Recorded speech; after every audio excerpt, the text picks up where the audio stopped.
Lecture de l'épître du bienheureux apôtre Paul aux Hébreux. Mes frères, le Christ qui a paru comme le grand prêtre des biens à venir, a passé par un tabernacle plus grand et plus parfait, qui n'a pas été fait de main d'homme, c'est-à-dire qui n'appartient pas à cette création. Et ce n'est pas avec le sang des boucs et des taureaux, mais avec son propre sang, qu'il est une fois pour toutes entré dans le sanctuaire après avoir conquis une rédemption éternelle. Car si le sang des boucs et des taureaux, si l'aspersion faite avec de la cendre de génisse, sanctifie ceux qui sont souillés et leur procure la pureté de la chair, combien plus le sang du Christ, qui par l'Esprit Saint s'est offert lui-même sans tache à Dieu, purifiera-t-il notre conscience des œuvres de mort, afin que nous servions le Dieu vivant. Et c'est pour cela qu'il est le médiateur d'une alliance nouvelle, afin que sa mort étant intervenue pour le rachat des iniquités commises sous la première alliance, ceux qui sont appelés reçoivent la promesse de l'héritage éternel qui leur a été promis en Jésus-Christ notre Seigneur. Suite du Saint Évangile selon saint Jean. En ce temps-là, Jésus disait à la foule des Juifs, « Qui de vous me convaincra de péché? Si je vous dis la vérité, pourquoi ne me croyez-vous pas? Celui qui est de Dieu écoute les paroles de Dieu. C'est pour cela que vous n'écoutez pas, parce que vous n'êtes pas de Dieu. » Les Juifs lui répondirent donc et lui dirent, « N'avons-nous pas raison de dire que vous êtes un Samaritain et un possédé du démon ?» Jésus répondit, « Je ne suis pas un possédé du démon, mais j'honore mon Père. Et vous, vous me déshonorez. Pour moi, je ne cherche pas ma propre gloire. Il est quelqu'un qui la cherche et qui juge. En vérité, je vous le dis, si quelqu'un garde ma parole, il ne verra jamais la mort. » Les Juifs lui dirent, « Maintenant, nous connaissons que vous êtes un possédé du démon. Abraham est mort, et les prophètes aussi. Et vous vous dites, si quelqu'un garde ma parole, il ne goûtera jamais la mort. Êtes-vous plus grand que notre père Abraham, qui est mort, et que les prophètes qui sont morts aussi? Qui prétendez-vous être? » Jésus répondit, « Si je me glorifie moi-même, ma gloire n'est rien. C'est mon Père qui me glorifie, lui dont vous dites qu'il est votre Dieu. Et vous ne le connaissez pas. Et moi, je le connais. Si je disais que je ne le connais pas, je serais semblable à vous, un menteur. Mais je connais mon Père et je garde sa parole. Abraham, votre père, a tressailli de joie, désirant de voir mon jour. Il l'a vu, il s'est réjoui. » Les Juifs lui dirent, « Vous n'avez pas encore 50 ans, et vous avez vu Abraham. » Jésus leur dit, en vérité, je vous le dis, avant qu'Abraham fût, je suis. » Ils prirent donc des pierres pour les jeter sur lui, mais Jésus se cacha et sortit du temple. Voici les annonces de la semaine. Donc aujourd'hui, dimanche de la Passion, lundi 4, Saint Isidore, mardi 5, Saint Vincent Ferrier, mercredi et jeudi de la Férie, vendredi 8, fête de Notre-Dame des 7 douleurs, samedi 9 de la Férie, dimanche prochain, dimanche des Rameaux. La messe aux horaires habituels, 9h, 11h vendredi samedi, et dimanche prochain, 9h et 11h comme d'habitude. On ne change pas les horaires. 9h donc, mais chantée avec bénédiction des Rameaux. Et la deuxième messe à 11h sera une messe basse sans bénédiction des Rameaux. Au nom du Père et du Fils et du Saint-Esprit, ainsi soit-il. Mes bien chers frères, nous entrons progressivement, de plus en plus sensiblement dans l'approche de la grande semaine sainte, dans la semaine de la Passion, où notre Seigneur va mourir sur la croix. Ceci se manifeste par le voile violet sur toutes les statues, qui montre que l'Église commence déjà à être en deuil, commence déjà à s'attrister de cette perspective qui approche de plus en plus, mais qui doit aboutir au triomphe de la résurrection à Pâques. Ce qui va se passer à la Semaine Sainte, c'est la rédemption du monde. Cette rédemption du monde se fera par la croix, par le saint sacrifice de la croix, sanglant, terrible, où notre Seigneur va subir les plus grandes souffrances qu'aucun homme ne subira jamais, pour justement racheter les péchés de l'humanité et offrir à son Père un sacrifice de propitiation, un sacrifice de réparation pour tous les péchés des hommes par le précieux sang et les saintes plaies dont son corps va être recouvert depuis le sommet de la tête jusqu'à la plante des pieds, comme dit Ésaïe. Et il nous faut bien méditer cette semaine de la Passion, puisque là, nous sommes au cœur du christianisme.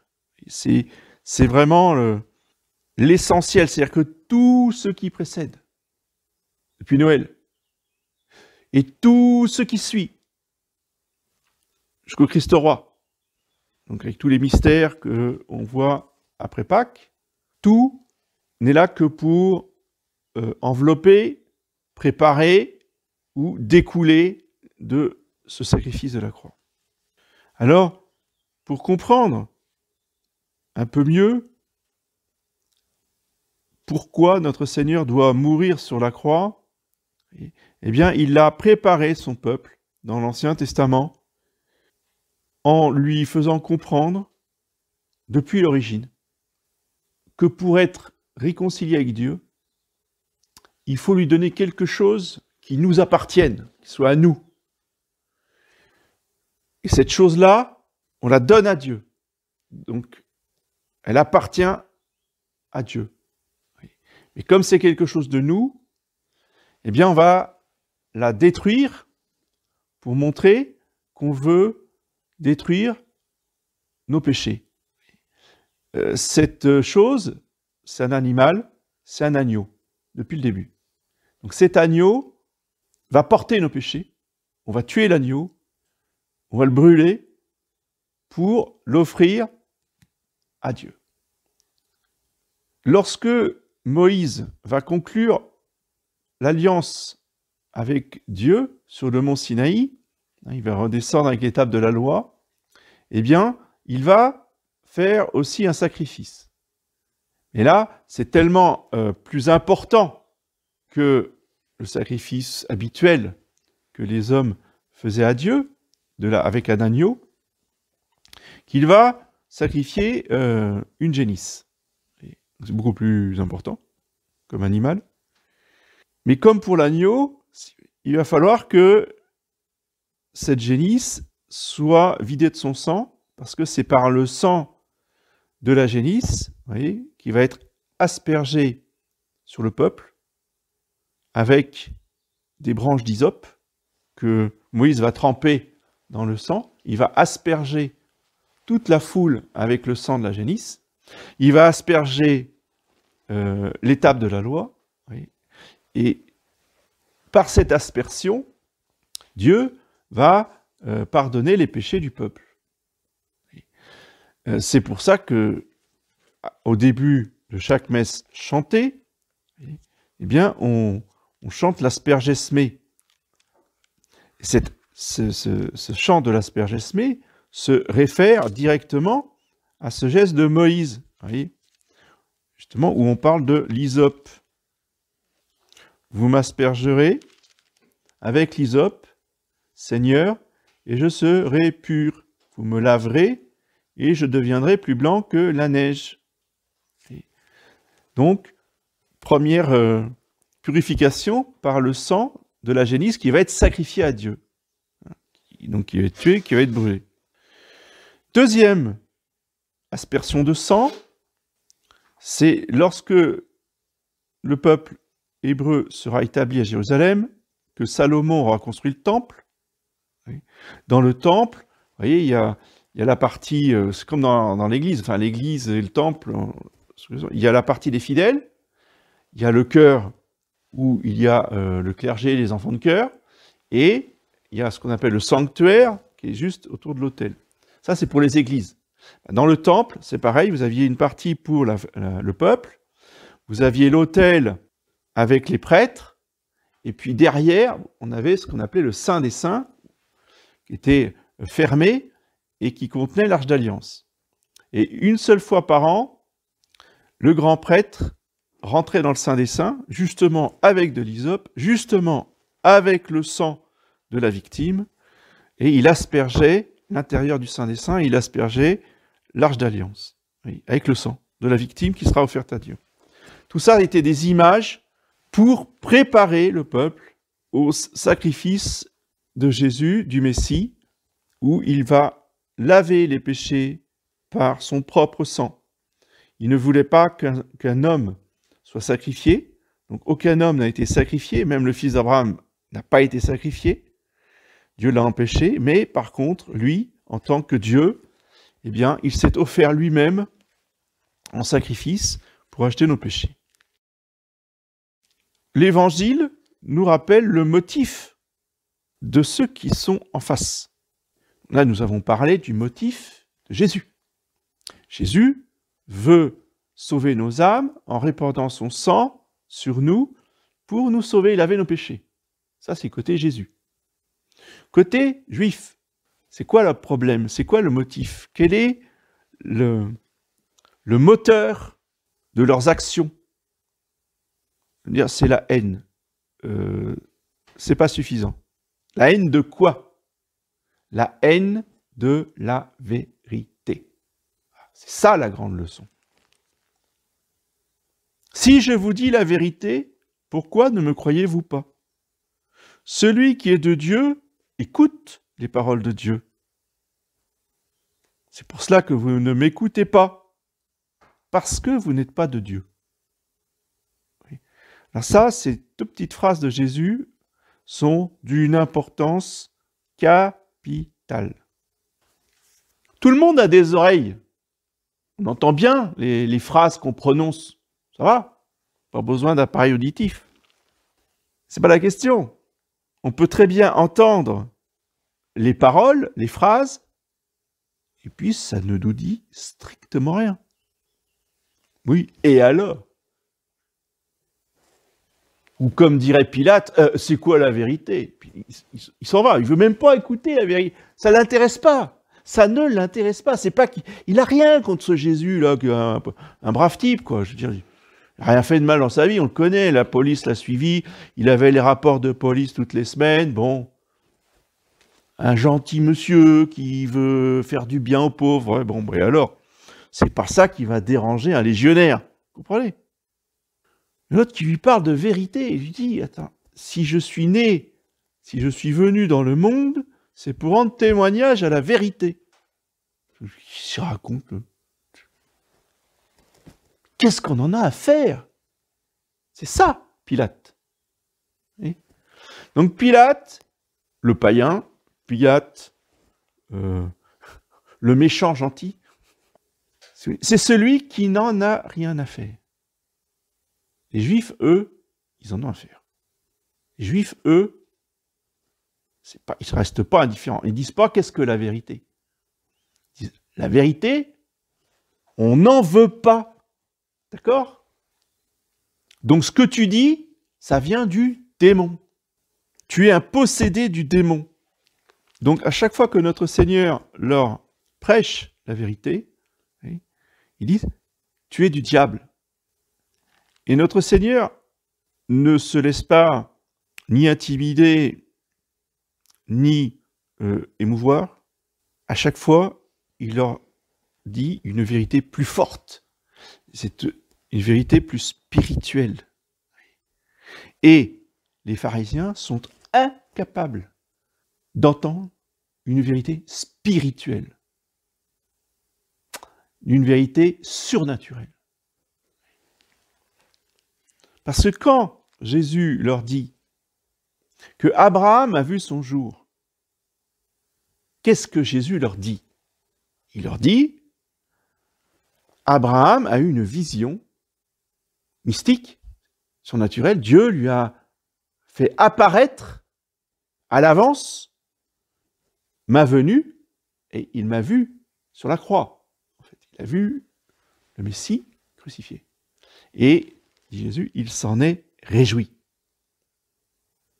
Mais pour des Juifs qui ne croient en rien, qui ne croient plus en rien de surnaturel, les Juifs ne croient plus que dans la matière, dans l'humain, dans le vérifiable. Qu'est-ce qu'ils lui répondent? Attends, t'as pas 50 ans et tu prétends que tu as vu Abraham. Ben oui, parce que humainement parlant, s'il dit que Abraham l'a vu, ça veut dire qu'il l'a croisé quelque part durant sa vie. Ils ne peuvent pas concevoir une vision prophétique, surnaturelle. Ils ne sont que chair, ils ne sont que matière. C'est pour ça qu'ils ne sont pas de Dieu. C'est pour ça qu'ils n'écoutent pas la parole de Dieu, ils ne peuvent pas l'entendre. D'où l'importance, quand je vous dis, que je vous redis, que je vous redirai, que je vous redirai encore, pas de prêchi-prêcha, pas de discussion pendant des heures pour essayer de convaincre les gens. Vous n'êtes pas des prêcheurs, ni des prêcheuses. On ferme sa bouche. Ça ne sert à rien. Ils n'ont pas d'oreilles. Ils ont des oreilles, mais ils n'entendent pas. Ils ont des yeux, ils ne voient pas, dit le psaume. On ne perd pas son temps à parler à des gens qui, de toute façon, n'entendront strictement rien de ce que vous dites. D'accord? S'ils sont de Dieu, ils verront, ils chercheront, ils s'intéresseront, poseront des questions, petit à petit. Tous ceux qui ont cherché la vérité, qui l'ont cherché sur Internet, vous voyez, finissent par arriver ici. Parce que chercher la vérité, ça vous mène où? Ça vous mène à la messe. C'est-à-dire ici. Et ici, c'est quoi? Ici, c'est le Golgotha. Qu'est-ce que c'est que la messe? C'est le Golgotha. L'amour de la vérité nous amène au pied de la croix. La haine de la vérité nous mène en enfer. Saint Paul explique aux Thessaloniciens, pour les temps de l'Antéchrist, mais c'est vrai pour toute l'histoire de l'humanité, le critère du salut. Qu'est-ce qui fait que quelqu'un est sauvé ou qu'est-ce qui fait que quelqu'un est damné? Ce n'est pas les péchés. Vous avez des saints qui ont fait des énormes péchés. Et il n'y a pas de péché qu'un saint ne pourrait pas commettre. Alors vous avez les péchés de la chair ordinaire, vous avez pire que ça. C'est-à-dire à Sainte-Anne-d'Auray, si vous allez dans la basilique, vous verrez qu'il y a la tombe de Keriolet, dont j'ai oublié le prénom, qui n'est pas canonisé, mais qui est mort en odeur de sainteté, et qui était carrément un sorcier. D'accord? Lui, son plaisir, c'était d'aller au sabbat. Parce que ces choses-là, ça existe. Et même cet homme-là s'est converti. Il a été exorcisé et tout. Ça a été très, très spectaculaire. Et il a terminé sa vie dans une grande pénitence. Il a édifié tout le monde. Donc, ce n'est pas une question de péché. C'est une question d'aimer ou de ne pas aimer la vérité. Et quand on aime la vérité, quel que soit le degré de péché dont on part, de misère ou d'abandon dont on part, on arrivera toujours, et on arrivera où? Au pied de la croix. On arrivera où? À la messe.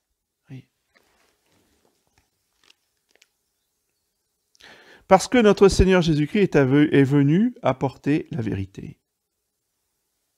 Et les Juifs, eux, sont des menteurs. Ils disent qu'ils connaissent Dieu le Père, qu'ils sont les serviteurs de Dieu le Père. Mais ce sont des menteurs, parce que qui n'a pas le Fils n'a pas le Père. On ne peut pas aimer le Père, Dieu le Père, si on n'a pas Dieu le Fils. Et les pères de l'Église ont rajouté, et on ne peut pas avoir Dieu le Fils si on n'a pas l'Église. On ne peut pas aimer Jésus et ne pas aimer l'Église. Celui qui n'aime pas l'Église n'a pas Jésus, qui n'a pas Jésus n'a pas le Père. Tout est lié, tout ne fait qu'un. Ce sont des menteurs Et dans un autre passage de l'Évangile, notre Seigneur, je leur dis, donc votre père, c'est le diable, parce que le diable est le père du mensonge. Vous avez le diable pour père. Voilà. Il nous faut donc demander à la très sainte Vierge Marie, en ce temps de la passion, de la compassion, elle qui est notre âme de compassion, de nous faire adhérer de toutes nos forces à la vérité, quoi qu'il nous en coûte, c'est-à-dire jusqu'à aller au sacrifice total de nous-mêmes sur la croix. Et c'est normal que ça nous fasse peur. Si on n'avait pas peur, nous ne serions pas normaux. Tout homme ou femme normalement constitué, qui a toutes ses facultés mentales, ne peut qu'avoir peur. Et notre Seigneur Jésus-Christ nous a montré l'exemple que lui, tout en étant Dieu, a voulu avoir peur. Comme quoi, la peur n'est pas du tout ni un péché, sinon Jésus-Christ aurait commis un péché. C'est pas possible. Donc la peur n'est pas un péché. Mais il nous a montré l'exemple du courage qui ne consiste pas à ne pas avoir peur, qui consiste à aller malgré tout vers notre destinée qui est la croix, malgré la peur, malgré la répulsion que nous pouvons éprouver dans notre partie sensible. Nous avons envie de fuir, mais lui aussi a eu envie de fuir. Père, si c'est possible, que ce calice s'éloigne de moi. Donc, il n'a pas été au Golgotha décontracté, pas de problème, comment allez-vous, on y va. Non, non. Il était terrorisé. Et les médecins vous expliqueront que un homme qui subit une sueur de sang, comme a subi Jésus au Jardin des Oliviers, ne peut être produite que par une très grande terreur. C'est la terreur qui produit une sueur de sang.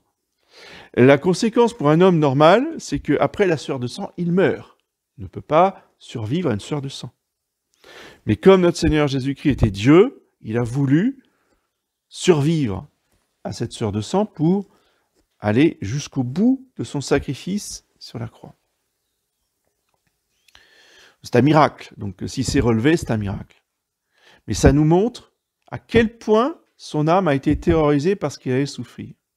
Alors, nous n'allons pas subir les mêmes souffrances, mais à notre mesure, ça reste quelque chose qui nous fait peur. La croix fait peur. Et qu'est-ce qui va nous faire surmonter cette peur? C'est le don de force. C'est le don de force du Saint-Esprit qui nous donne le courage d'aller malgré tout jusqu'au bout de notre témoignage de la vérité qui nous amènera à notre croix. Notre croix, nous devons la porter tous les jours en union avec notre Seigneur Jésus-Christ qui porte sa croix, qui va tomber sous sa croix, qui va se relever avec sa croix. Pour arriver dans les dernières semaines, dans les derniers mois, dans les derniers jours de notre vie, peut-être dans une maladie très crucifiante, très douloureuse, dans des paralysies, dans des faiblesses extrêmes. Tout cela est extrêmement pénible. Nous le voyons chez ceux qui quittent cette terre dans leurs derniers jours. Bien, nous aussi, nous devrons passer par ces moments extrêmement pénibles, extrêmement douloureux. Et il nous faut déjà, dès maintenant, c'est aujourd'hui, qu'on prépare sa mort de demain. On meurt comme on a vécu, dit le proverbe, c'est-à-dire que pour bien mourir, il faut bien porter sa croix et bien méditer la passion et bien se préparer, voyez, à monter sur notre croix les derniers jours de notre vie. C'est comme cela que nous adhérons à notre Seigneur, que nous adhérons à sa grâce et que nous pouvons obtenir de manière purement gratuite la grâce de la persévérance finale, parce que c'est quand même celle-là qu'il faut décrocher. Voyez, la dernière grâce qui nous permette de quitter cette terre en amitié avec Dieu. Ça s'appelle la persévérance finale, la grâce des grâces, la dernière grâce. Et pour cela, il faut se préparer dès maintenant, en portant notre croix et en méditant la passion. Et cette passion et cette croix, nous la porterons et nous y serons fidèles que dans le cœur immaculé de Marie, de notre cœur douloureux et immaculé de Marie, de Notre-Dame de Compassion. Seuls les amis de la Sainte Vierge, Saint Jean, les Saintes Femmes, étaient au pied de la croix. Les autres, qui n'étaient pas les intimes de la Sainte Vierge, qui aimaient bien la Sainte Vierge, mais comme ça, enfin, je veux dire, ils aimaient plus Jésus, eux, c'était Jésus. Mais ils n'étaient plus là. Vous regardez autour de la croix, il n'y a personne. Le seul qui était là, c'était Saint Jean. Parce que lui, Saint Jean, il gardait la très sainte Vierge Marie dans son cœur. Donc, seuls les grands dévots à Notre-Dame resteront au pied de la croix. C'est donc avec Notre-Dame de Compassion que nous devons vivre ces 2 semaines qui arrivent, voyez, spécialement vendredi prochain, où nous fêterons sa fête, Notre-Dame des 7 douleurs. J'arrête ici les considérations, mais je vous supplie de les méditer, de chercher à mieux les comprendre. Ça demande des années et des années. C'est au fur et à mesure des semaines saintes, c'est au fur et à mesure des semaines de la Passion que nous méditons toujours un peu mieux les souffrances, le sens des souffrances de notre Seigneur Jésus-Christ. Encore faut-il faire l'effort pour venir, pour les méditer chez soi et pour venir les célébrer. Alors, il y a la messe juste du jeudi saint et du vendredi saint ici, mais sachez, je vous rappelle que en temps de chrétienté, et même en temps actuel, dans certains pays méditerranéens, je pense à l'Italie ou l'Espagne, le vendredi saint, c'est jour férié. Il n'y a pas un magasin d'ouvert le vendredi saint. Il n'y a pas une boulangerie, il n'y a pas un commerce. Tout est fermé. Parce que, autrefois, même en France, c'était comme ça. Le vendredi saint, on ne travaille pas. Et il faut absolument maintenir cette pratique. Puisque la République nous autorise à poser des jours de congé dans l'année, même s'il faut, il faut s'y prendre 6 mois, 1 an à l'avance, s'il faut. Le vendredi saint, on pose son congé. Mais pourquoi tu veux partir en vacances? Je te pose des questions. Il n'y a pas d'explication à donner. Si le patron veut... C'est comme ça. Jour de vacances. Il n'y a rien. Et on ne fait pas un sermon au patron. Oui, quand même, en pays catholique, on ne travaille pas le vendredi saint. Non, non. Surtout pas. Oui, c'est complètement stupide. Après, on se retrouve au chômage, on est licencié. On en connaît comme ça. Pendant 3 heures, elle a fait le sermon au patron. Le lendemain, il était étonné, le lendemain, il était licencié. Ah oui, c'est évident. Ferme sa bouche, j'ai dit. Par contre, on pose le jour de congé. Vous voyez? On pose des actes, on ne prêche pas. Pour que le vendredi saint soit consacré uniquement à la méditation de la Passion, de la crucifixion. Donc, on vient à 15 heures au chemin de croix, suivi de la cérémonie de l'adoration de la croix. C'est fondamental. Sinon, je dirais, le carême, ça n'a pas de sens. La vie chrétienne, ça n'a pas de sens. Oui, je vous le dis. Ouais, peut-être que certains diront que j'exagère. Mais je vous dis, j'exagère pas. Et si nous sommes écrasés par le nombre de musulmans, c'est parce que nous, les catholiques, nous avons tout lâché. Nous avons tout abandonné. On ne fait plus le carême. Et on travaille le vendredi comme tout le monde. Pas de problème. Bon, puis quand même, le soir, on va faire l'effort le soir d'aller à la cérémonie. C'est quoi ça? C'est des chrétiens, ça? C'est des chrétiens qui sont dignes d'être massacrés par les musulmans? Oui, tout à fait. Et ça sera justice. Parce qu'on a tout lâché. Et on a lâché le signe de la victoire. Par ce signe, tu vaincras. Il n'y a pas d'autre signe de victoire. Comment voulez-vous vaincre les musulmans si le vendredi saint, on est tous au travail? Puis après, on va pleurer. Ah, on est remplacé. Bah, c'est normal que tu es remplacé. T'as rien tenu, t'as rien lâché, t'as rien défendu. Et on ne pleure pas ce qu'on n'a pas, on ne pleure pas comme une femme ce qu'on n'a pas su défendre comme un homme. D'accord? Alors on arrête les pleurnicheries. Parce que les discours anti-musulmans, etc., ça va 5 minutes. Mais quand on n'est pas capable de pratiquer sa religion, on arrête de gémir. C'est justice ce qui se passe actuellement. Oui.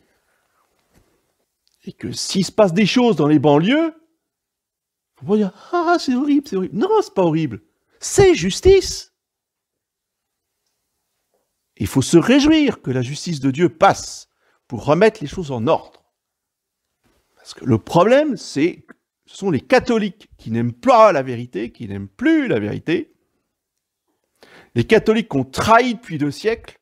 Ah, mais quand même, faut être gentil avec les laïcs, faut leur donner des concessions, faut accepter la neutralité laïque. Hein?